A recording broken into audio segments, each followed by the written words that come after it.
আমার আল্লাহ পাক এগুলো সমস্ত কিছু জানাইয়া দিয়েছেন। আসলে প্রকৃতপক্ষে গীবত গিল্লা যারা করেন তারা হলো অরিজিনাল মুনাফিক। অরিজিনাল কে? মুনাফিক।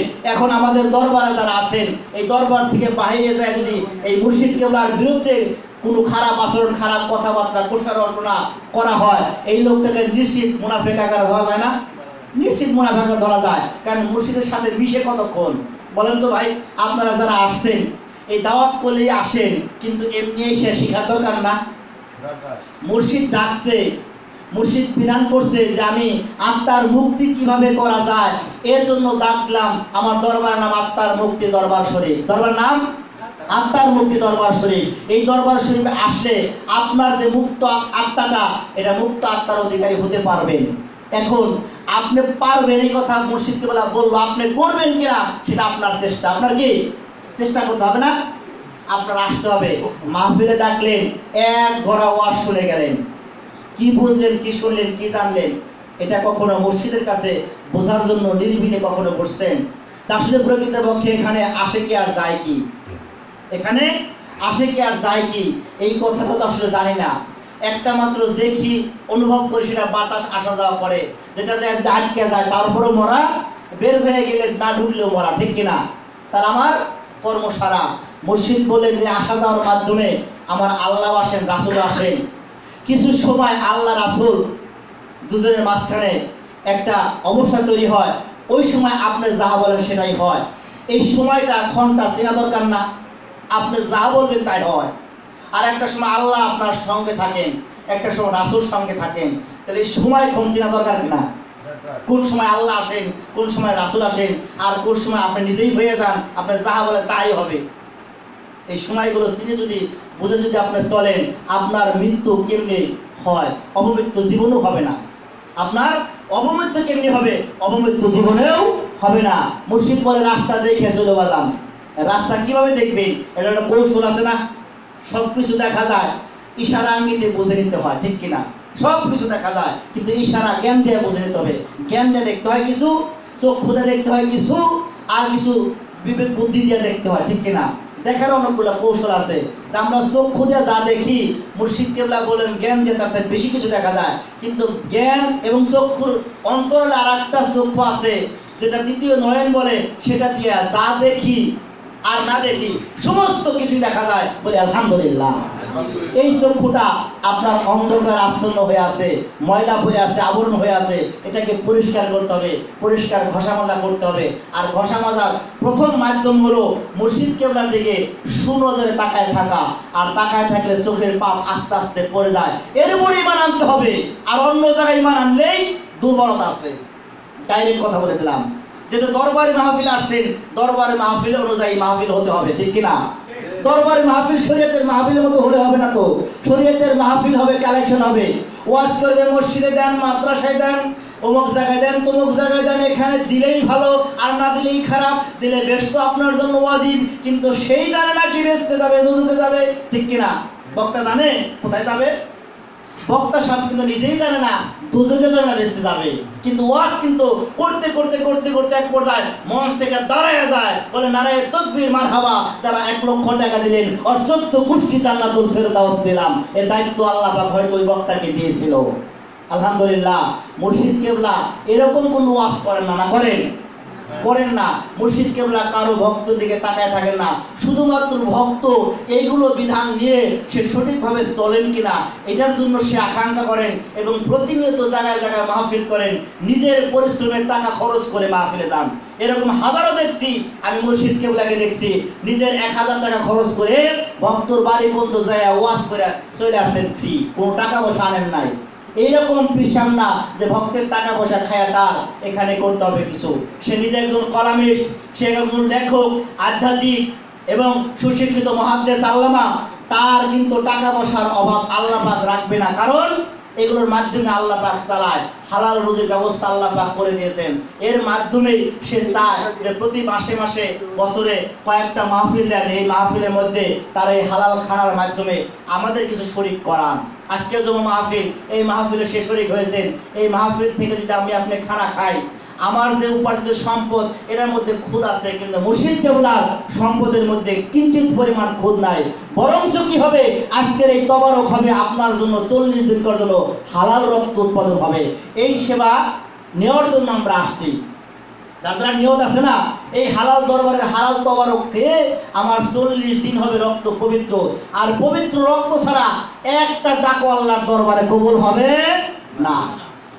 অতএব মাসিক মাহফিল উপস্থিত হওয়া এটা বিশেষ জরুরি। যারা ভক্ত তাদের জন্য বললাম, যারা মসজিদের হাতে হাত দিয়েছে তাদের জন্য বললাম, কমপক্ষে 40 দিনের একদিন মুর্শিদ কেবলার এই দরবারে এসে আমরাও শরীক হয়ে এখানে তবারক পাকাবো। যে তবারকের মধ্যে মুর্শিদ কেবলার শরীক আছে একটা কথায়, সেই তবারকের মধ্যে পরিশ্রম আছে না, এই পরিশ্রমের ফসল আমরা খেয়ে আমাদের এই দূষিত রক্তকে পবিত্র করে 40 দিন পবিত্র থাকবো। আর এই 40 দিন পবিত্র অবস্থায় ডাকবো, আল্লাহ এই একটা ডাকও ফেলে দিবেন না, মুর্শিদ কেবলা বলেছেন। অতএব সর্বপ্রথম কাজ হলো দরবারে এসে মুর্শিদের চেহারা খেয়াল করা। আর আল্লাহ বলছেন, আল্লাহ রাসূল বলছেন যে একজন হক্কানি কামিল মুর্শিদের দিকে যদি কেউ সুনজরে কিছুক্ষণ, কতক্ষণ, কিছুক্ষণ যদি তাকায় থাকে, বেরিয়া, যেটার মধ্যে রিয়া নাই, বেরিয়া 1000 রাকাত নফল নামাজের সব আল্লাহ পাক তার আমল নামায় দেন। বলে সুবহানাল্লাহ। বলেন, এটা কিন্তু আমার কথা না, কোনো কারো শিখানো কথা না, একমাত্র সমস্ত রাসূলের কথা যে একজন হক্কানি পীর মুর্শিদের দিকে যদি কেউ নেক নজরে তাকায়, নিজে তো অপরাধী ভেবেই মুর্শিদের কাছে আসছে, এই অপরাধ থেকে কিভাবে মুক্ত হওয়া যায় এই কলা কৌশলগুলো জানা। আর আমরা তো এত ইবাদতকারী না, আমরা তো এরকম ভাবে আজাজিল ফেরেশতার মতো 9 লক্ষ বছর আয়ু পাবো না, পাবো না, ইবাদত করতে পারবো না। আমরা শেষ নবীর উম্মত, আমাদের আয়ু হবে কম, আমাদের কৌশলগত ইবাদত আমাদের আমলনামায় যোগাইতে হবে, যোগান দিতে হবে। শেষ নবীর উম্মতরা যদি একবার সুবহানাল্লাহ বলেন, তার আমলনামায় তেজস্ব দুনিয়ার ঘোড়া 70 বছর দৌড়াইলে যে পরিমাণ তারা ছায়া অতিক্রম করতে হবে, এই পরিমাণ একটা ছায়া যুক্ত একটা গাছ তার আমলনামায় লিপিবদ্ধ করা হয়, সেটা বেহেশতের মধ্যে সুখ অনুভব করব।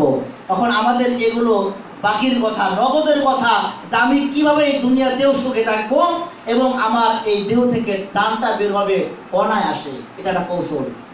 যদি আপনার মরা হয় হসা বসা, আপনার মরা হয় অসুস্থ হইয়া, আপনার মরা লাগে অ্যাক্সিডেন্ট হইয়া দুর্ঘটনায়, তাহলে আপনার অবস্থাও বুঝতে হবে খারাপ, জীবনটাই হবে পরবর্তী খারাপ। এগুলো থেকে বাঁচার জন্য কৌশল অবলম্বন করতে হবে। আপনার যাত্রা দেখে বের হইতে হবে, যাতে ওই যাত্রা আপনার দুর্ঘটনা না হয়। মুর্শিদ কেবলা এই বিদ্যায় কিন্তু আমাকে দিছে, আপনাদের দিছে কেন তা জানি না, আমাকে দিছে, হ্যাঁ সবাইকে দিছে। এটা খেয়াল করতে হবে। আবার এই খেয়াল হলো মুর্শিদের খেয়াল। এই খেয়ালটা কি? মুর্শিদের খেয়াল। যখন আপনি একটা লুকমা খাবেন, মুর্শিদ কেবলা বলছেন যে লুকমা খাওয়ার আগে আপনি কি করবেন, একটু লবণ দিবেন, এটাও রাসূলের সুন্নাত, এইটাও মুর্শিদ কেবলা জিন্দা করে দিয়েছেন। বলে আলহামদুলিল্লাহ। আলহামদুলিল্লাহ। খাবার আগে 1 ফোঁটা লবণ জিহ্বার আগায় দিয়ে থুতু করে ফেলে দিবেন, কারণ এটা আপনার উপকার রাসূল শিখাইছেন। কিন্তু আমরা তো পথ ভোলা বান্দা, রাসূলের এই হাদিস তো পড়ার আমাদের সময় নাই, না সময় আছে? মুর্শিদ এই রণকৌশলগুলো শিখাইছেন।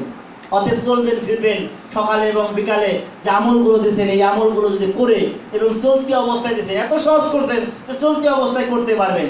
যাই হোক, আলহামদুলিল্লাহ, আমরা অনেকেই ব্যস্ত, অনেকভাবে, আমি অনেকভাবে বিশেষ করে ব্যস্ত। আমি গাড়িতে যখন উঠি তখন আমার কাজগুলো গাড়িতে বসে আল্লাহ পাক সারা তৌফিক করে দিয়েছেন। গাড়ির মধ্যে বসেই করতে করতে করতে করতে এক পর্যায়ে গাড়ির মধ্যে ঘুমিয়ে পড়ছি, যাই দেখি ঢাকা যায় গাবতলী নামছি। আলহামদুলিল্লাহ, টেরি ভাই না কোন জায়গায় গাবতলী নামছি। এরকম অবস্থা, এত সুখ, এত শান্তি, যা আল্লাহকে একটু অন্তর ভরে রেখে যদি আপনার রাস্তা পথে চলেন, আল্লাহ পাক রাস্তাও পর্যন্ত সহজ করে দেয়। বলে আলহামদুলিল্লাহ। এই জন্য আত্মার মুক্তির দরবার শরীফে এসেই একমাত্র আপনি বুঝেন, দেখেন, শুনেন যে এর মধ্যে আসলে অন্তর্নিহিত বিষয়টা কি। এখানে কি আসলে প্রকৃতপক্ষে একটা লোককে গুমরাহি করা হচ্ছে, না একটা গুমরাহি লোককে, একটা মুনাফিক লোককে সঠিক পথ দেখানো হচ্ছে, যেই পথে গেলেই আল্লাহ এবং রাসূল পাওয়া সম্ভব। আর রাসূল যদি না পাওয়া যান, তাহলে ওই কবর যখন বলবে মার রব্বুকা ওমান দীনুকা ওমান নাবিয়ুকা, ওই নবীকে তখন কবরে চিনতে পারবো না, যেই নবীর কথা বলে আপনাকে আমাকে কবরের শেষ সময় রাখা হবে। বিসমিল্লাহি ওয়া আলা মিল্লাতি রাসূলিল্লাহ। যত বড় ইমানদার, যত বড় হাফেজ, যত বড় মাওলানা, যত বড় মুফতি হন, মুহাদ্দিস হন, ওই কবরে কিন্তু আপনার নাম বলে রেখে আসা হবে না। ওই কবরে দয়ার নবী, মায়ের নবীর নাম ঘোষণা করে ওই কবরে সাফায়াত করার জন্য তার হেল্লায়, তার জিম্মাদারে রেখে আসা হয়। ওই নবীকে চিনেন, ওই নবীকে অন্তরে ফিট করেন। রাসূলের প্রেম একমাত্র আল্লাহর প্রেম, রাসূলের মহব্বত একমাত্র আল্লাহর মহব্বত। আল্লাহ বললেন, কুল ইন কুনতুম তুহিব্বুনাল্লাহ ফাত্তাবিউনি ইউহিব্বুকুমুল্লাহ ওয়া ইয়াগফির লাকুম যুনুবাকুম আল্লাহু গফুরুর রহিম। আল্লাহ পাক তার পবিত্র কালামের মধ্যে বলেন, হে রাসূল আপনি বলে দিন, দুনিয়ার মানুষ যদি আমাকে, কে বলছেন? আল্লাহ। আল্লাহ বলেন রাসূলকে, হে রাসূল আপনি বলে দিন, দুনিয়ার মানুষ যদি আমি আল্লাহকে ভালোবাসতে চায়, তারা যেন আপনি নবী আপনাকে ভালোবাসে। বলেন না সুবহানাল্লাহ। আল্লাহ বললেন রাসূলকে ভালোবাসার কথা, আর দুনিয়ার আলেম ওলামা এক হইছে রাসূলকে সালাম দিব না। রাসূলের দরুদ আমরা আমাদের ভাব মতো দরুদে ইব্রাহিম নামে সালায়া দিব। ওটার নাম দরুদে ইব্রাহিম। যে ব্যক্তি বানাইলো আসলে তার মাথায় ধরলো না ওটা দরুদে ইব্রাহিম কেন হইলো। ওটা দরুদের নাম মুহাম্মদ হওয়া দরকার ছিল। এটা দরুদে মুহাম্মদ নাম না চালাইয়া দরুদে ইব্রাহিম নাম চালাইয়া দিল। এটার মধ্যে মুনাফিকি, দরুদের মধ্যে মুনাফিকি। ওটার নাম দরুদে মুহাম্মদ। নাম কি? দরুদে মুহাম্মদ। কারণ মুহাম্মদ সাল্লাল্লাহু আলাইহি সাল্লামের নাম তিনবার ওখানেও সর্বপ্রথমে আছে। ওটা দরুদে ইব্রাহিম কেন নাম দিল? এটা এক প্রকার মুনাফিক যারা, তারা এগুলো করছে। আমরা সবাই বলি নাউজুবিল্লাহ। নাউজুবিল্লাহ। রাসূলের প্রতি দরুদ পড়ব, সেটা নাম দেয় দরুদ ইব্রাহিম। দেখেন কত বড় আহ্ব। এরা নিজেকে অনেক বড় মনে করে, কিন্তু আসলে মূলের জায়গায় তারা মূল কেটে উপরে পানি ঢালে। প্রকৃতপক্ষে রাসূলের প্রেম, রাসূলের মহব্বত, রাসূলের ভালোবাসা, রাসূলের ইজ্জত, রাসূলের সম্মান তাদের ভিতরে নাই। আল্লাহ পাক বললেন, ইয়া আইয়ুহাল্লাযীনা আমানু সাল্লু আলাইহি ওয়া সাল্লিমু তাসলিমা। আল্লাহ পাক ডাকলেন, হে ঈমানদারেরা। ওখানে ডাকেন নাই হে হাফেজ সাহেব, হে আলেম সাহেব, হে মুফতি সাহেব, হে মুহাদ্দিস সাহেব, হে কাফের সাহেব, হে মুত্তাকি সাহেব, পরহেজগার সাহেব। মানুষ সাধারণ লোককে ডাকে নাই। বলছেন ইয়া আইয়ুহাল্লাযীনা আমানু, হে ঈমানদারগণ। ঈমানদার কিন্তু সবাই হওয়া সম্ভব না। ঈমানদার গোটাকে বলছেন, হে ঈমানদারগণ, তোমরাও আমার রাসূলের প্রতি দরুদ ও সালাম প্রেরণ করো। কিসের সহিত? তাসলিমা শব্দের অর্থ হলো আদবের সহিত। তাসলিমা শব্দের ইংলিশে বলে সিলোট। এখন বলেন এই সিলোটটা দাঁড়ায় দেওয়া লাগে না বসে দেওয়া লাগে? দাঁড়ায় দিতে হয়। অতএব আরবি কোরআনটাকে ইংলিশ ভাষায় ট্রান্সফার করলে ওইখানে আরবির এই তাসলিমা শব্দের অর্থ সিলোট লেখা আছে, ওখানে তাকে দাঁড়ায়া সম্মান প্রদর্শন করতে হবে। এটা হলো ফরজ। এটা কি? রাসূলকে দাঁড়ায়া সম্মানের সহিত দরুদ পড়া, সালাম দেওয়া ফরজ। কোরআনের আয়াত প্রমাণ, এর সাথে প্রমাণ আর বড় কিছু হতে পারে না। এখানে হাদিস টানলে হাদিস এখানে টিকে, কোনো হাদিস টিকে না। কোরআনই হলো এক নম্বর দলিল, ঠিক কিনা? এই দলিলে রাসূলকে দাঁড়ায়া সালামের বিধান আছে। যারা আমরা দেই তারা আহলে পাক পাঞ্জাতন, রাসূলকে মহব্বত করে, পাক পাঞ্জাতনকে মহব্বত করে রাসূলের প্রেম তাদের অন্তরে ঢোকানো। যার দরুন রাসূলের কথা শুনলে তারা না দাঁড়ায় সালাম দিতে পারে না। একমাত্র মুনাফিকের দল যারা, তারাই কেবলমাত্র রাসূলকে সালাম দিতে দস্তবোধ করে।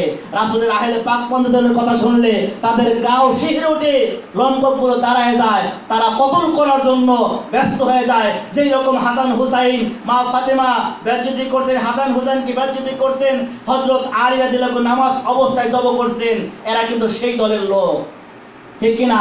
অতএব তারা রাসূলকে দাঁড়ায় সম্মান করতে দস্তবোধ করে, তারা দাঁড়ায় সালাম করে না। অতএব আমরা তাদের বিরুদ্ধে নয়, তাদেরকে বলি আসেন রাসূলের প্রেম অন্তরে ঢোকান, ঢুকায় রাসূলকে সালাম দেন। কারণ রাসূলকে সালাম দিলে ফালানো যাবে না। আপনার এই রাসূলের সালাম কবরে আপনার রাসূল আপনাকে শাফায়াতের জিম্মাদার হবে। বলে আলহামদুলিল্লাহ। আল্লাহুম্মা সাল্লি আলা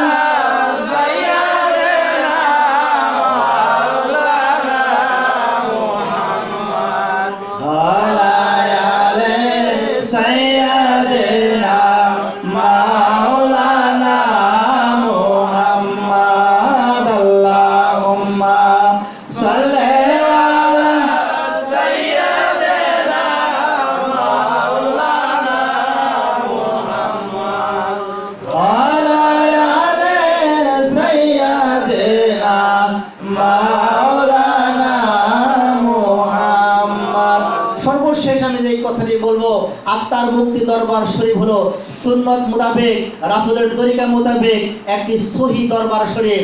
যেই দরবার শরীফে যারা এসেছেন তাদের নসিব ভালো, তাদের কপাল ভালো। অতএব এই ভালোটাকে বেশি বেশি অন্তরে ফিট করলে আপনার অন্তর হবে ভালো। তাদের ভিতরে দুর্নাম, গীবত, গিল্লা কিছু থাকবে না। এগুলো সমস্ত কিছু একা একা একা একাই আপনার ভিতর থেকে চলে যাবে।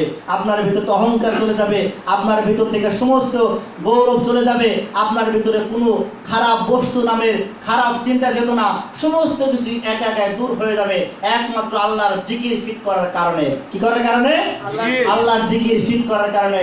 সকাল সন্ধ্যা জিকির করলে আল্লাহর মহব্বত, রাসূলের মহব্বত তৈরি হবে। আর এই বিদ্যায় শিক্ষা দেন আত্মার মুক্তি দরবার শরীফ। আত্মার মুক্তি দরবার শরীফে কোনো গান বাজনা নাই। আত্মার মুক্তি দরবার শরীফে কোনো শরীয়তের বিপক্ষে কোনো কাজ করানো হয় না। আত্মার মুক্তি দরবার শরীফে কোনো ফাজলাম কিনা, এক কথায় শেষ। এই আত্মার মুক্তি দরবার শরীফ একমাত্র রাসূলের প্রেমিক বানায়, আল্লাহমুখী বানায়।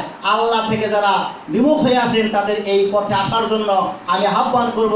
আত্মার মুক্তি দরবার শরীফ আপনি শরীয়ত মোতাবেক চলতে চাইলে, রাসূলের প্রেমিক হইতে চাইলে অতি সত্বর আত্মার মুক্তি দরবার শরীফে চলে আসুন। নবীনগর, দক্ষিণ গাজীরচর, আশুলিয়া, সাভার, ঢাকা। এখানে আসলেই মুর্শিদ কেবলার এখানে কুটির আছেন, সেই কুটিরে মুর্শিদ কেবলার দর্শন পাবেন। এর দর্শন পেয়ে আপনি কালমা দুরহায়া পড়ে, তাকে সাক্ষী রেখে কালমা পড়ে আপনি ঈমান গ্রহণ করুন। তারপরে ইবাদত আপনার জন্য কতটুকু কি করতে, কিভাবে করা লাগবে, এগুলো বিস্তারিত স্টেপ বাই স্টেপ জেনে আপনি ইবাদত করুন। জেনে শুনে ইবাদত করুন। ইবাদত না জেনে করবেন কি? না জেনে ইবাদতের বস্তু না। ইবাদত জেনে শুনে করতে হবে। আপনার ইবাদত আগে জানা দরকার, তারপর ইবাদত করবেন। ঠিক কি না? আপনি কিভাবে সুবহানাল্লাহ, কিভাবে আলহামদুলিল্লাহ, কিভাবে আল্লাহু আকবার, কোন জায়গায় সুবহানাল্লাহ, কোন জায়গায় আলহামদুলিল্লাহ, এগুলো রণকৌশল আপনার জানা দরকার আগে। তারপর ওই জায়গায় জায়গায় বুঝতে হবে। যদি আপনি এরকম বলেন যে একজন লোক মারা গেছে, বলেন আলহামদুলিল্লাহ, হবে কিনা? ভালো কথা একটু কইছেন, ভালো কথা কইছেন না? আলহামদুলিল্লাহ। কিন্তু না জানার কারণে আপনার এই কথাটা বের হতে পারে কিনা? সুসংবাদের সময় বলতে হবে আলহামদুলিল্লাহ, আর যখন দুঃসংবাদ তখন বলবে ইন্না লিল্লাহ। ঠিক কিনা? ঠিক কিনা? অতএব এগুলো জানতে হবে। জানার পরে ওইগুলো ভালো হলেও প্রয়োগ করতে হবে। ভালো জায়গায় এমন একটা কথা, ভালো কথা বলছেন, ওটা আপনার জন্য খারাপ হয়ে গেছে, সৃষ্টি মনে যায়। ঠিক কিনা? ফজর নামাজ কয় রাকাত? 4 রাকাত। ফজর নামাজ 4 রাকাত আপনি ভালোবাসে, আল্লাহরও ভালোবাসেন, রাসূলও ভালোবাসেন, প্রেমের সহিত, মহব্বতের সহিত 6 রাকাত পড়লেন, এটা ব্যাধি হবে না? আমরা অনেক সময় এরকম ভালো কাজও অতিরিক্ত করে ফেলাই। ঠিক কিনা? হ্যাঁ, নামাজ পড়তে পড়তে পড়তে পড়তে এরকম দেখা যায় যে বেশি অতিরিক্ত পড়তেছি, কিন্তু নামাজ হইতেছে কিনা এটার খবর কিন্তু আসলে রাখতেছি না। কিন্তু নামাজ হওয়ার জন্য আপনার খেয়ালটাকে আপনার ভিতরে রাখতে হবে। এই রণকৌশলগুলো আপনার শেখা দরকার। এই কৌশলগুলো শেখায় আত্মার মুক্তি দরবার শরীফ। যেই নামাজের মধ্যে আপনার মহব্বত তৈরি হবে, নামাজে খুশু পয়দা হবে, নামাজে মহব্বত পয়দা হবে, খুশু পয়দা হবে। ওই নামাজের মধ্যে হযরত আলী যেরকম নামাজের মধ্যে তৃপ্তি পাইছে, যেখানে তীর টানটা খুলছে তারপর সে টের পায় নাই। আর আপনার নামাজের মধ্যে মশায় কামড় দিলে নামাজ ছেড়ে থেকে মশা মেরে নন। ঠিক কিনা? আপনার নামাজ কতটুকু হয় মশা মারাই তো বোঝা যায়। হ্যাঁ, মশা মারলেই বোঝা যায় তীর আর মশা কত পার্থক্য। হ্যাঁ, নামাজের মধ্যে দোয়ায় মাসুরায় বসে, তাশাহুদে বসে মশা মারে, এরকম মুসল্লি মসজিদে হাজার হাজার দেখছি। দেখি নাই? না দেখে বলে তো একটা না 8 বছর ইমামতি করছি, কিন্তু ইমামতি পেশা তো গোলামি পেশা। অতএব গোলামি পেশা ছেড়ে দিছি মুর্শিদ কেবলার কথায়। এখন ইমামতি করি বা টাকা পয়সা নেই না। আমাদের দরবারে অনেক ইমাম আছেন যারা মসজিদে ফিক্স করে টাকা নেওয়া হয় না। তারা দিলেও সই, না দিলেও সই, কাজ করে খায়। কি করে খায়? কাজ করে খায়। কাজ করা ফরজ। কাজ করা কি ফরজ? আল্লাহ বলেন কুদিয়াতিস সালাত ফান্তাশিরু ফিল আরদ। মুর্শিদ কেবলা বারবার বলছেন এই কথাটাই, যে আল্লাহ বলছেন তোমরা কি করো, নামাজ শেষে দুনিয়াতে ছড়ায় পড়ো, জমিনে ছড়ায় পড়ো, কাজ করে খাও। কাজ করালো ফরজ। ঠিক কিনা?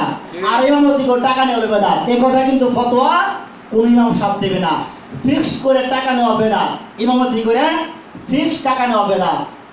কিন্তু ইমাম আবু হানিফা ফতোয়া দিয়েছে যে হুজুর আসলে বাসবুকি করে এরকম 3rd ক্লাস একটা লোক এই নামাজ পড়ে টাকা নিব, এর কিছু দেওয়া হোক, তাই একটা ইমাম আবু হানিফার ফতোয়া। কিন্তু আসল কথা যেটা হাদিসে আসে নাই, কোরআনে আসে নাই, আল্লাহর রাসূলের জীবদ্দশায়, সাহাবীর জীবদ্দশায়, কোন ইমাম সাহেবের জীবদ্দশায় একটা টাকাও মসজিদ থেকে নেন নাই। বরঞ্চ ওলিয়া উলিয়াদের জীবদ্দশায় পাওয়া গেছে এরকম মসজিদের কাজ করছেন, মসজিদের বাতি লাগাইয়া, পার্সোনাল কাজ করছে তার পার্সোনাল বাতি লাগাইয়া, মসজিদের বাতি লাগাইয়া তখন পার্সোনাল কাজ করে না, এটা বেদা। এরকম ওলিয়ার যুগে দেখা গেছে একজন তাবিজ নেওয়ার জন্য আসছে, তখন মসজিদের বাতি বন্ধ করে তার মোমবাতি জ্বালায় তাবিজ দেখে দিছে। এখন খেয়াল করে দেখেন আপনি কতটুকু সহি, আর আমি কথাগুলো বললাম কতটুকু সহি।